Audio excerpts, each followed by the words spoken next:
شاہ عباس صفوی ایران کا ایک بادشاہ تھا، اس کے زمانے میں ایک جادوگر عیسائی آ گیا، اس نے کہا لوگوں کو اپنے ہاتھ میں جو چھپانا ہے چھپاؤ، میں تمہیں بتا دوں گا۔ اب لوگ پریشان ہو گئے اور وہ اس طرح سے عیسائی مذہب کو زیادہ بڑھانا چاہ رہا تھا اور مسلمانوں کو کمزور کرنا چاہ رہا تھا۔ اب اس زمانے کے جو بزرگ تھے وہ بڑے عالم کے پاس آ گئے، ملا محسن فیض کاشانی صاحب کے پاس، کہا مولانا صاحب عیسائی کہتا ہے جو چھپاؤ میں بتا دوں گا، جو ہم چھپاتے ہیں عیسائی بتا دیتا ہے۔ اب ہمارے جوان گمراہ ہو رہے ہیں، وہ عیسائی مذہب کی طرف جا رہے ہیں، ملا محسن صاحب آپ ہمارے عالم ہیں، آپ ہمیں نجات دیجئے۔ ملا محسن نے کہا اسے ذرا میرے پاس بولا، ملا محسن کے پاس آیا، ملا محسن فیض کاشانی نے اپنے ہاتھ میں کربلا کی تسبیح چھپا دی۔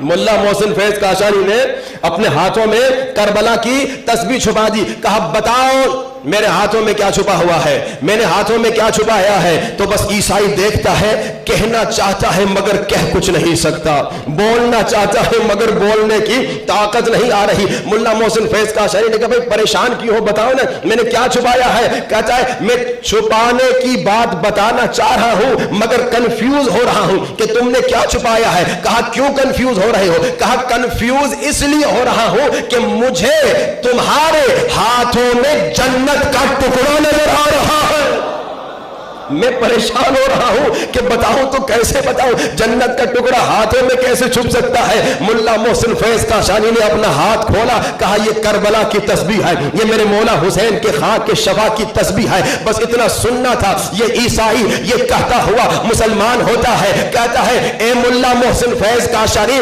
جب آپ کی تراب میں اتنا کمال ہے تو اب جو ابو تراب ہوگا مسلمان